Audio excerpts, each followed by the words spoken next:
하나님 말씀 사도행전 23장 33절부터 24장 9절까지 봉독하겠습니다. 23장 33절부터 봉독하겠습니다. 그들이 가이사라에 들어가서 편지를 총독에게 드리고 바울을 그 앞에 세우니 총독이 읽고 바울더러 어느 영지 사람이냐 물어 길리기아 사람인 줄 알고 이르되 너를 고발하는 사람들이 오거든 내 말을 들으리라 하고 헤롯 궁의 글을 지키라 명하니라. 닷새 후에 대제사장 아나니아가 어떤 장로들과 한 변호사 더둘로와 함께 내려와서 총독 앞에서 바울을 고발하니라. 바울을 부르매 더둘로가 고발하여 이르되 벨릭스 각하여 우리가 당신을 힘입어 태평을 누리고 또 이 민족이 당신의 선견으로 말미암아 여러 가지로 개선된 것을 우리가 어느 모양으로나 어느 곳에서나 크게 감사하나이다. 당신을 더 괴롭게 아니하려 하여 우리가 대강 여짜옵나니 관용하여 들으시기를 원하나이다. 우리가 보니 이 사람은 전염병 같은 자라 천하에 흩어진 유대인을 다 소유하게 하는 자요 나사렛 이단의 우두머리라. 그가 또 성전을 더럽게 하려 함으로 우리가 잡아싸우니 당신이 친히 그를 신문하시면 우리가 고발하는 이 모든 일을 아실 수 있나이다 하니 유대인들도 이에 참가하여 이 말이 옳다 주장하니라. 아멘.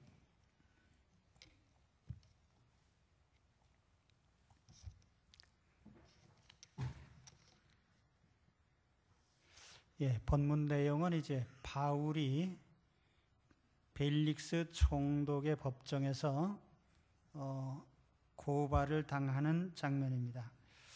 바울이 예루살렘에서 가이사라로 이송된 직후에 벨릭스 총독에게로 인계되었습니다. 오늘 23장 33절에 보면은 천부장의 편지를 벨릭스가 받고 나서 우선 바울에게 어느 영지 사람이냐 이렇게 묻고 있습니다.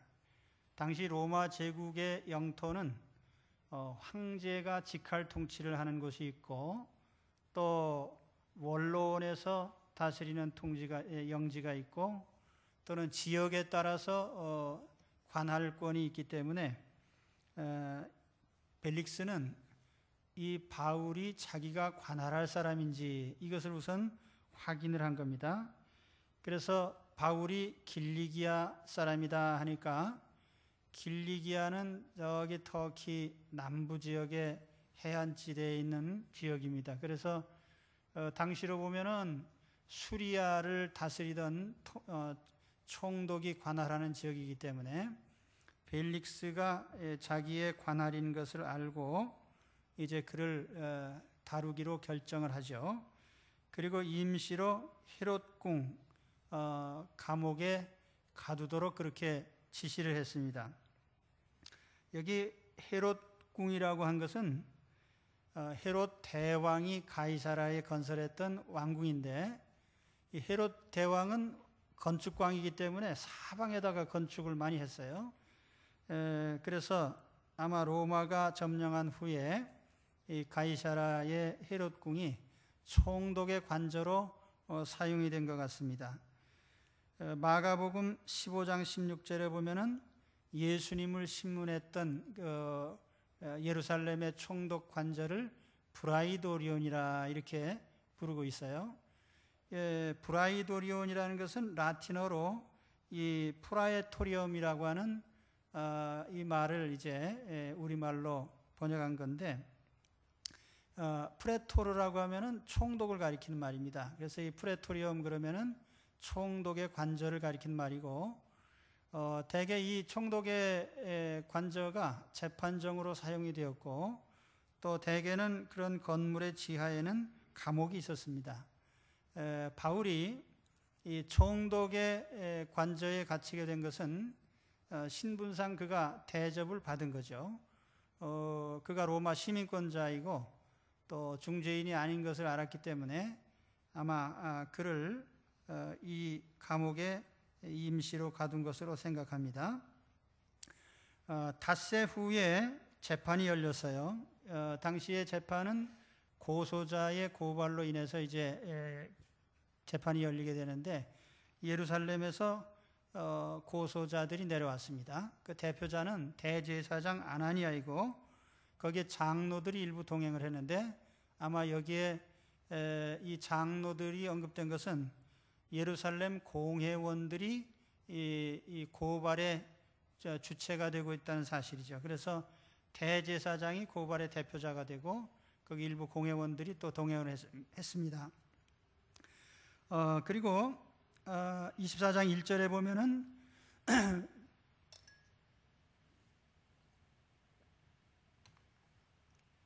더둘로라고 하는 변호사가 대동되고 있습니다. 터툴루스라고 하는 로마식 이름인데, 아마 이 사람이 로마법에 익숙하고 또 아마 출신이 유대인 출신이 아닌가 이런 생각을 해요. 그래서 이 사람을 이제 특별히 변호사로 선임을 했습니다. 사실상 유대 법정에서는 대제사장이 재판장입니다. 그런데 굳이 변호사를 선임한 것은 그 재판을 로마식으로 재판을 해서 이기겠다는 그런 의지가 여기에 나타난 거죠. 이 세상 법정이라는 것이 사실은 정의의 마지막 보루라고 합니다. 그러나 실제로 세상 법정이 정의를 다 지켜주는 것은 아니죠. 특히 그 민사상의 소송들은 정의를 위한 재판이기도 하지만은 그보다는 오히려 재판에 이기기 위한 재판이 주류를 이루고 있습니다. 그래서 이런 재판은 법리적인 공방에 치중하고 또 따라서 이기기 위한 각종의 수단이 동원됩니다. 대제사장인 아나니아가 그가 신앙에 기초하지 않고 우리 세상 법정에 이와 같이 고소를 해서 특히 로마식에 능한 그런 변호사를 선임한 걸 보면은 이 재판을 꼭 이기겠다는 그 의지가 여기에 반영이 되어 있습니다. 여기 변호사라는 더둘로라는 사람인데, 당시에 그 터툴루스라는 이름은 로마의 흔한 이름이에요. 아마 이 사람이 유대인 출신이거나 또 유대 종교에 아주 익숙한 그런 사람으로 생각이 됩니다. 그래서 그의 변론을 보면은 우선 그 변론의 전반부는 재판장에게 아첨하는 데 사용을 하고 있어요. 2절에서 4절까지 보시면은 바울을 부르매 더둘로가 고발하여 이르되 벨릭스 각하여 우리가 당신을 힘입어 태평을 누리고 또 이 민족이 당신의 선견을 인하여 여러 가지로 개선된 것을 우리가 어느 모양으로나 어느 곳에서나 크게 감사하나이다. 내용은 그런 거예요. 우리 유대인들은 벨릭스 각하가 잘 다스려주는 바람에 태평을 누리고 있습니다. 이게 새빨간 거짓말이죠. 역사가인 요세푸스나 타키투스에 의하면은 역대 총독 가운데 최악의 총독으로 꼽는 사람이 벨릭스입니다. 지난 시간에 제가 이 벨릭스의 신상에 대해서 좀 말씀드렸지만은 그는 완전히 일신의 영달을 위해서 사는 탐관오리입니다. 그런데 그가 잘 다스리는 바람에 태평을 누리고 있다고 말한 것은 거짓말이죠. 또 그 다음에 이 민족이 당신의 선견을 인하여 여러 가지로 개선된 것을 우리가 어느 모양으로든지 감사하고 있다. 이것도 이제 새빨간 거짓말입니다.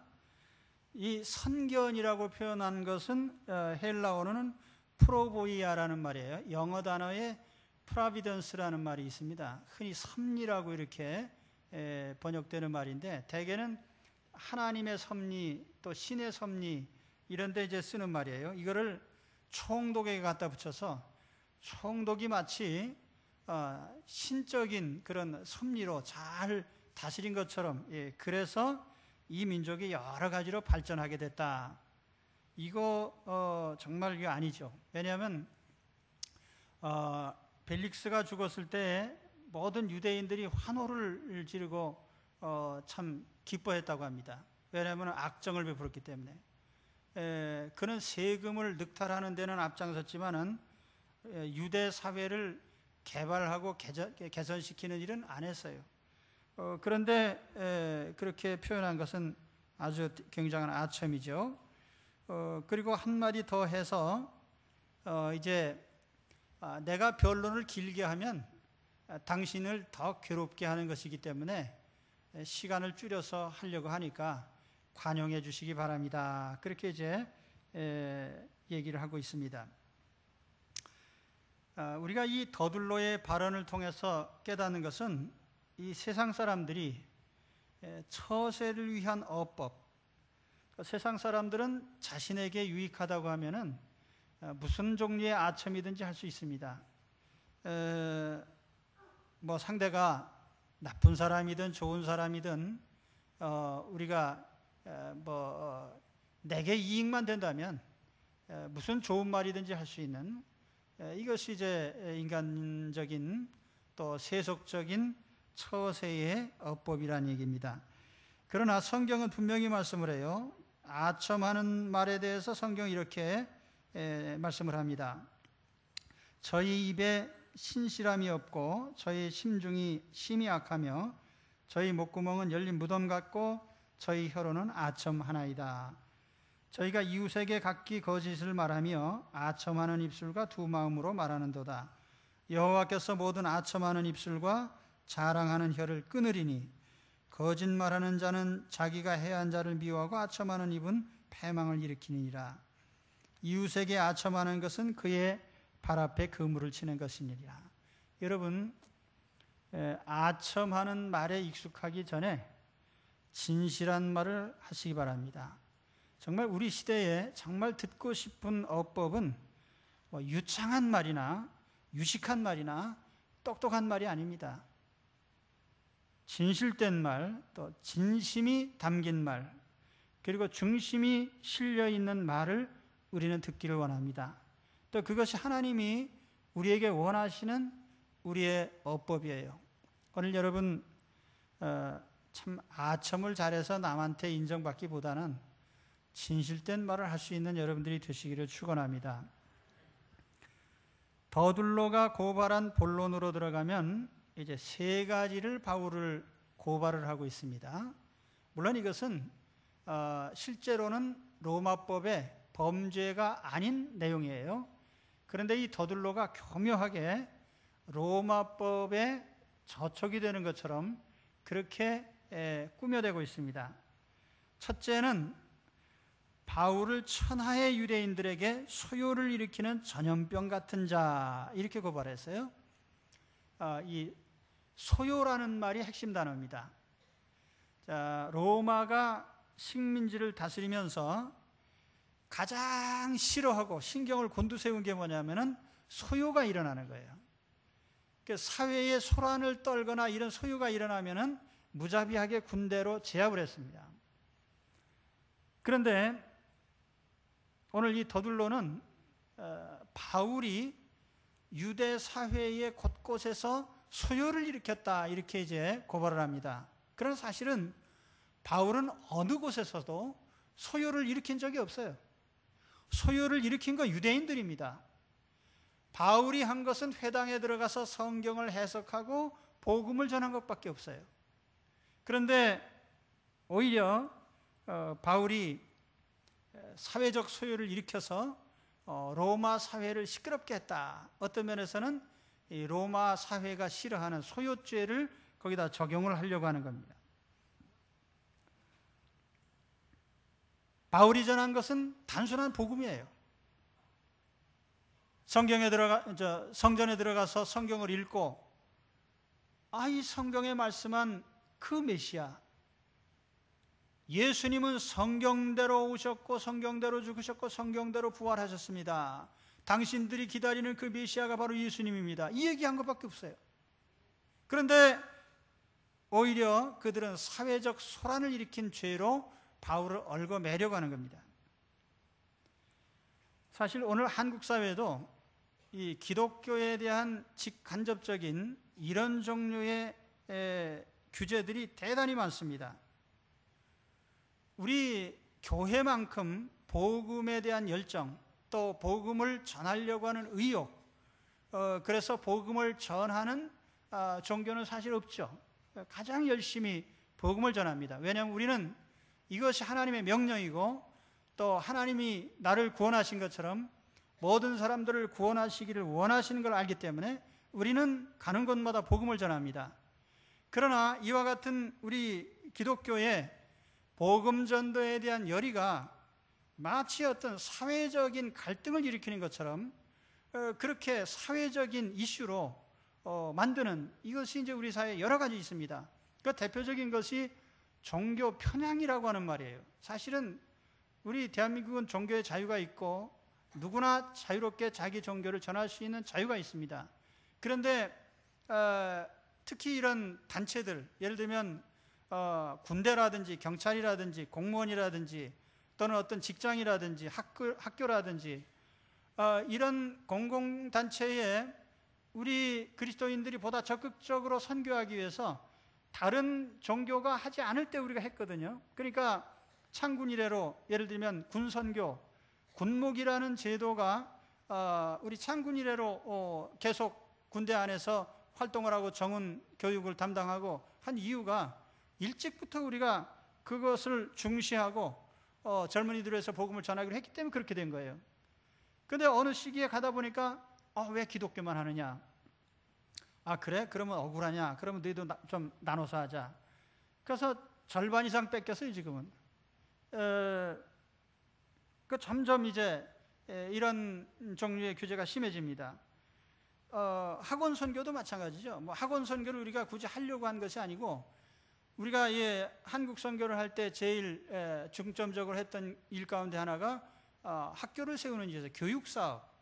그러다 보니까 미처 우리 사회가 교육에 눈뜨지 못했을 때에 교회가 앞장서서 교육에 투자를 했거든요. 그러다 보니까 자연스럽게 이제 이 기독교 계통의 학교들이 많아지고, 또 자연스럽게 전도 활동이 이루어지고 예배를 드리게 되고 그렇게 된 거예요.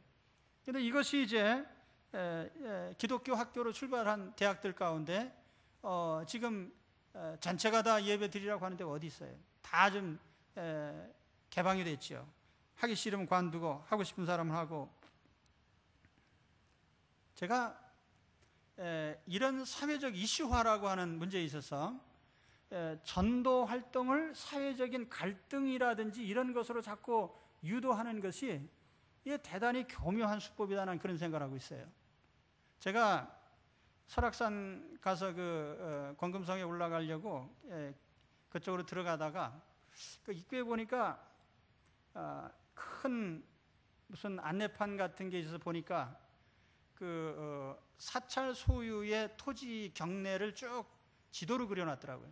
근데 깜짝 놀랐어요. 그 보이는 시야에 들어오는 게 다 사찰 소유예요. 산 능성에서부터 해가지고 골짜기 전체가 다. 그것도 놀랬지만은 도대체 이걸 왜 붙여놨나. 아마 입장료를 받던 시절에 우리가 받는 입장료가 정당하다, 그것을 알리기 위해서 그걸 표시해 놓은 것 같아요. 아무튼 우리는 그렇든지 말든지 몇십 년 동안 입장료 내면서 다 갔어요. 그 사찰에 들어가든 안 들어가든. 근데 우리가 이런 어떤 문화적인 것이나 또는 일반적인 그런 사회적인 활동을 하는 데 있어서 우리가 그런데 이의를 제기하지 않아요.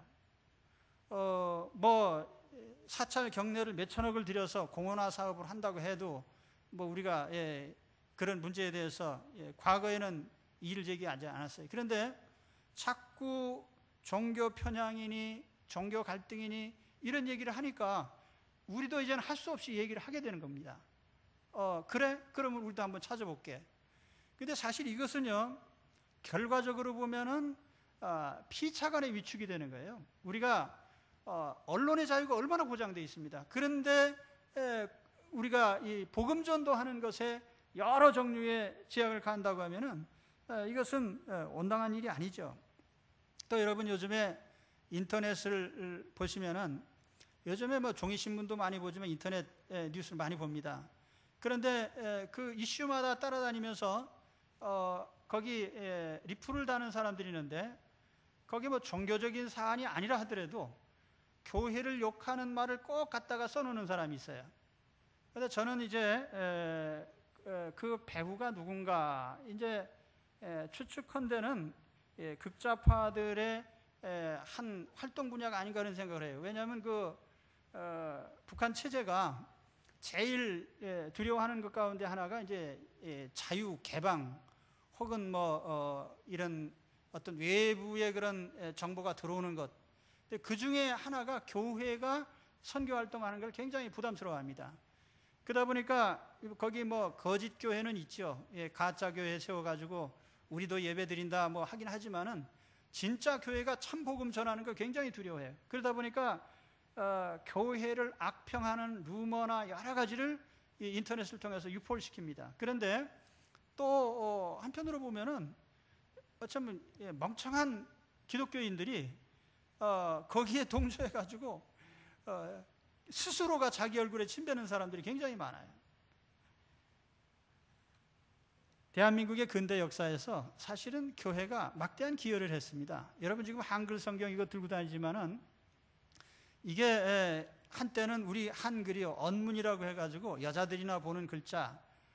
그런데 우리 성경 경전을 한글로 보급하면서 이 한글 전파에 대단히 큰 기여를 한 겁니다. 우리 한국의 문화 역사에서 보면은 그 분야만이 아니죠. 앞서도 말씀드렸지만 교육의 분야라든지 의료의 분야라든지 아니면은 각종의 문화 활동. 선진 문화다 그러면 대개를 통해서 보면 YMCA나 YWCA나 이 기독교 계통을 통해서 들어온 것들이 막대하게 많습니다. 제가 전에 태안에 그 기름 유출이 됐을 때 거기 이제 가까이 교회가 있어요. 그런데 거기 계신 그 목사님 말씀이 거기에 자원봉사로 하러 나온 사람 가운데 절반 정도는 기독교인이다 그런 얘기를 했습니다. 그런데 우리가 모든 방면에서 그래요. 우리 한국 사회에서 사회복지, 기독교가 담당하고 있는 부분이 막대하게 많습니다. 그런데 우리 스스로가 이런 외부의 비난이나 또는 어떤 비방에 의해서 교인들 스스로가 교회에 침뱉는 이런 일들을 일으키게 된 것, 또 젊은이들이 교회에 대한 나쁜 선입견을 가지게 되는 것, 이게 다 이런 악한 활동의 결과라고 생각을 합니다. 물론 교회가 세상 속에 있기 때문에 교회도 잘못이 있죠. 그러나 세상 사람들이 말하는 것만큼 그렇게 나쁘지 않습니다. 그런데 이런 선입견이 다 어디서 온 거예요? 그러니까 어떤 분은 교회 와서 그런 얘기예요. 교회가 이렇게 참 은혜로운 곳입니까? 난 밖에서 교회가 그냥 흉악한 사람들의 집단인 줄 알았습니다. 어떻게 교회를 선전했길래요? 우리 사회가 이제 이런 그 사회적 이슈라든지 이런 것을 이렇게 그릇되게 호도하는 그것이 복음을 간접적으로 가로막고 있다. 이거 우리가 잘 알고 있어야 됩니다.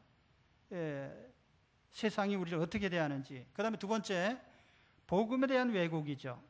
24장 5절에 보면은 바울을 가리켜서 나사렛 이단의 우두머리라. 여기 이단이라는 말은요, 헬라어로 하면 하이렛이 있습니다. 그 영어 단어의 히렛이라고 하는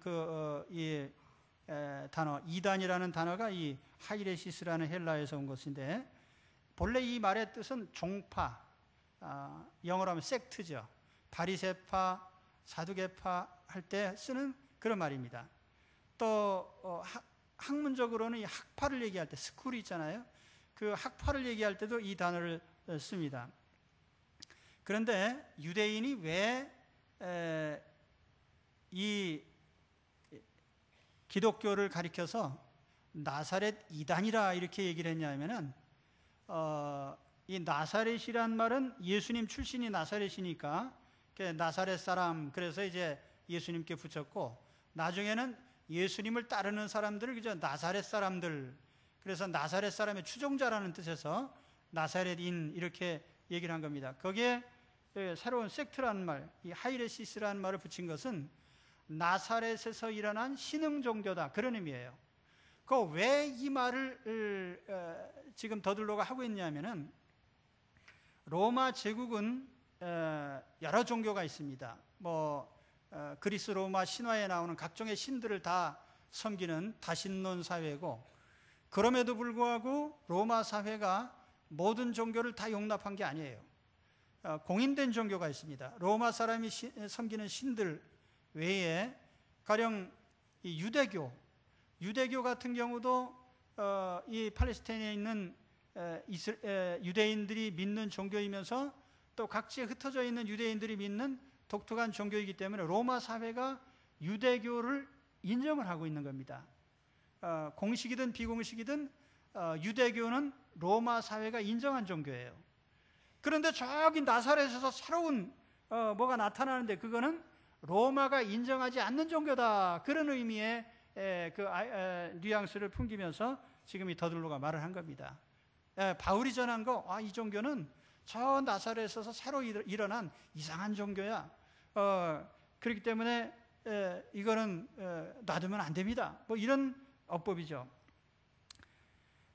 유대인들이 기독교를 이단이라고 한 것은 대단히 아이러니한 일입니다.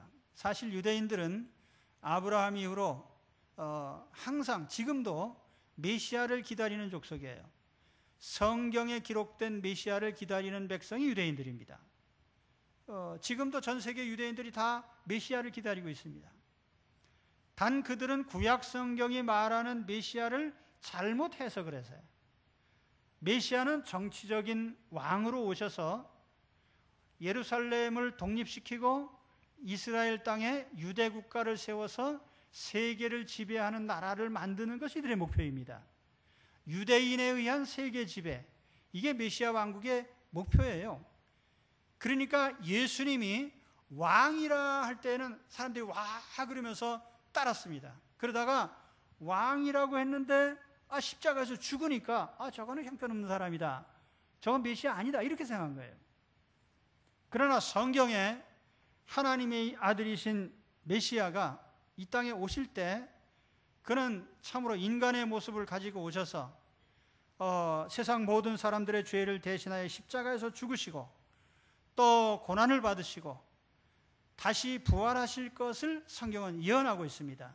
그래서 메시아는 정치적인 메시아가 아니고 세상 죄를 대신 지는 어린 양이시고 제물 되신 메시아이십니다.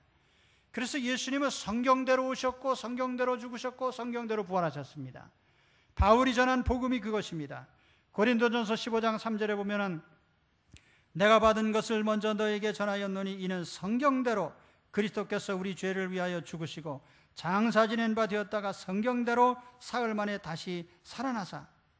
예수님은 성경대로 오신 분입니다. 성경대로 죽으셨습니다. 성경대로 부활하셨습니다. 우리가 믿는 예수님은 성경대로 오신 예수님이십니다. 그렇기 때문에 우리가 예수 그리스도를 믿을 때에 우리는 하나님의 자녀가 되고 영생을 얻고 하나님 나라로 인도됩니다. 지금도 수많은 사람들이 기독교를 폄하할 때 쓰는 말이 신흥종교라는 거죠. 저 기독교 외래 종교야, 전통 종교가 아니야. 대한민국에 있는 종교 중에 어느 종교가 전통 종교입니까? 다 외부에서 들어왔죠.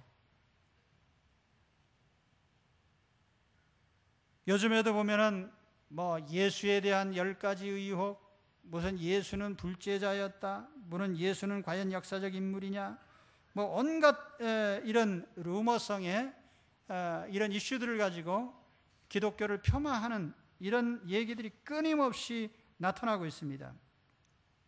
그러나 우리는 이 예수님을 믿음으로 죽음에서 구원받습니다. 이 예수님을 믿음으로 우리는 생명을 얻습니다. 이 예수님을 믿기 때문에 우리는 오늘도 이 땅에서 하나님 자녀로서의 삶을 살고 있습니다. 셋째로 성전에 대한 왜곡이죠. 6절에 보니까 그가 또 성전을 더럽게 하려 함으로 우리가 잡아싸우니, 성전을 이슈로 해서 또 고발한 것은 여기에도 고단수의 술수가 있습니다. 성전을 더럽혔다라는 표면적 이유는 바울이 이방인을 끌고 성전, 이방인이 들어가서는 안 되는 장소로 이방인을 끌고 들어갔다 이겁니다. 말하자면은 예루살렘 성전에 이방인의 뜰이 있고 유대인의 뜰이 있는데 이방인의 뜰에 머물러야 될 사람을 유대인의 장소로 데리고 들어갔다는 거예요. 근데 사실은 바울은 그렇게 한 적이 없어요.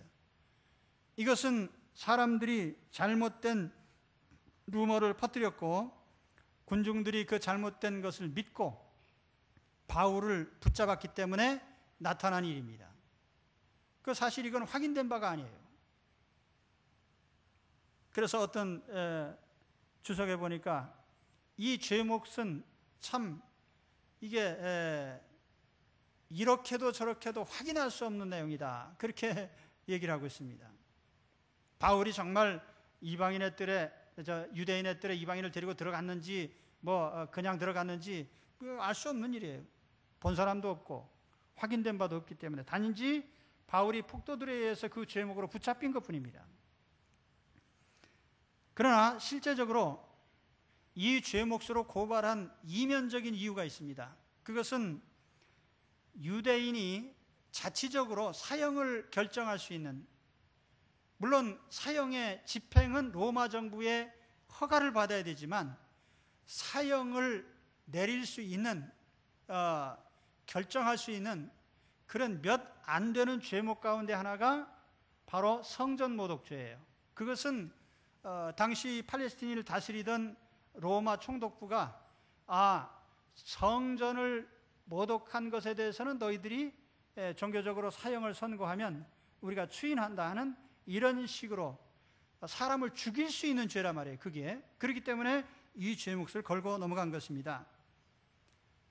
유대인들이 신성시하던 예루살렘 성전은 추후 70년 로마군의 디도 장군에 의해서 완전히 돌 위에 돌 하나 남지 않고 다 무너져 버렸습니다. 완전히 파괴됐죠. 그들은 참 성전이신 예수님은 배척하고 눈에 보이는 가짜 성전에 헌신한 거예요. 오늘 우리는 예수님께 헌신하는 자들입니다. 보이는 것에 우리의 목표를 두지 말아야 됩니다. 더둘로가 바울을 고발할 때에 유대인들은 목청을 높여서 환영했습니다.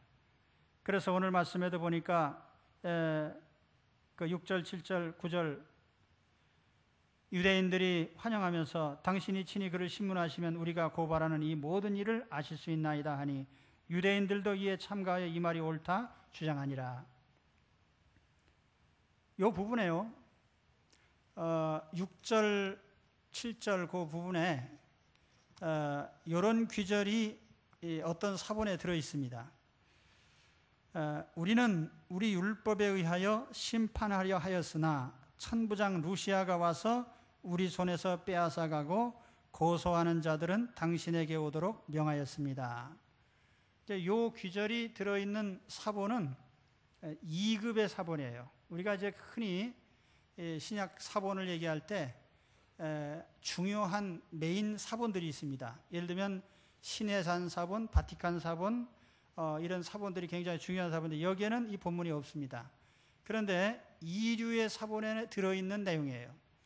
그런데 지금 들어있는 그 내용이 뭐냐면 우리가 이 바울이 성전을 모독했기 때문에 붙잡았는데 천부장이 와서 바울을 가로채가지고 데려가는 바람에 우리가 신문을 끝까지 못했다 이거예요. 그러니까 당신이 친히 그를 신문하시면 우리가 고발하는 내용을 알 수 있을 것입니다 라고 말했을 때 여기 글을 신문하시면 이제 그라는 말이 오늘 우리말 성경에 이대로 하면은 바울을 의미하는 거게 되죠. 바울을 신문해 보시면 알 겁니다. 그런 내용이 되는데 앞서 제가 소개해드린 대로 그 다른 문구가 더 추가되면 요 그라는 인물은 천부장이 되는 겁니다. 그러니까 천부장이 바울을 가로챘기 때문에 천부장을 신문해 보면 알 수 있을 겁니다. 이제 그런 의미가 되는 거죠. 어쨌든 유대인들은 자기들의 의사가 충분히 반영됐다고 생각을 했습니다. 그래서 환영을 했고 또 더둘로는 충실하게 변론을 했습니다. 자, 오늘 우리는 예수 그리스도를 믿고 또 예수 그리스도를 믿는 믿음 때문에 사는 사람들입니다. 여러분, 나는 예수님 때문에 사는 사람이에요. 예수님 아니면 삶의 의미가 없습니다. 예수님 아니면 우리에게 영생이 어떻게 주어집니까? 예수님이 아니면 우리가 어떻게 천국에 들어갈 수 있습니까? 예수님이 아니면 우리가 어떻게 하나님 자녀로 인정을 받겠습니까? 예수님이 아니면 미래 소망이 뭐겠어요? 이 땅을 떠날 때 지옥으로 떨어진다면 이 땅을 떠나는 것이 얼마나 두렵고 떨리는 일입니까? 만일 우리에게 다음 세계가 없다면 우리가 살아가는 현세가 무슨 의미가 있겠어요? 나는 예수님 때문에 삽니다. 예수님은 우리의 소망이십니다. 예수님은 우리의 생명이십니다. 때로는 병들어도 재산을 잃어도 모욕을 당해도 예수님이 계시기에 우리는 이 땅을 즐겁게 살아갑니다. 그러나 우리가 즐겁게 예수님을 믿을 때에 세상에 많은 사람들이 기독교에 대해서 비우호적이라는 사실도 우리가 알고 있어야 됩니다. 세상 사람들은 내가 믿는 예수 그리스도를 모욕합니다. 때로는 왜곡합니다. 내가 살아가는 방식을 비방하고 비난합니다. 때로는 종교의 이름으로, 때로는 철학의 이름으로 기독교를 비판합니다. 때로는 있지도 않은 논리들을 동원해서 우리 그리스도의 가르침을 비방하고 왜곡합니다. 그러나 그것이 우리가 감당해야 될 일입니다. 우리는 이러한 세상 속에서 굳게 믿음을 지키며 사는 사람들입니다. 여러분, 용기를 가지시기 바랍니다. 담대하시기 바랍니다. 우리는 결코 패하지 않습니다. 우리는 넘어지지 않습니다. 세상 어떤 형식으로, 여기 세상 최고의 어떤 사람이 우리를 논리적으로 얽어매려고 한다 해도 우리는 결코 얽어매지 않을 것입니다. 고린도후서 4장 8절에 바울은 말합니다. 우리가 사방으로 우겨쌈을 당하여도 쌓이지 아니하며 답답한 일을 당하여도 낙심하지 아니하며 핍박을 받아도 버림받지 아니하며 거꾸로 뜨림을 당하여도 망하지 아니하고 우리가 항상 예수 죽인 것을 몸에 짊어짐은 예수의 생명도 우리 몸에 나타나게 하려 함이라. 우리 산자가 항상 예수를 위하여 죽음에 넘기움은 예수의 생명이 또한 우리 죽을 육체에 나타나게 하려 함이니라. 우리는 예수님을 위해 살고 예수님의 생명으로 삽니다. 예수 그리스도 안에 누가 뭐라고 해도 목자 되신 예수 그리스도 안에 참으로 충만한 은혜 생활하는 여러분들이 되시길 축원합니다. 하나님 아버지 감사합니다.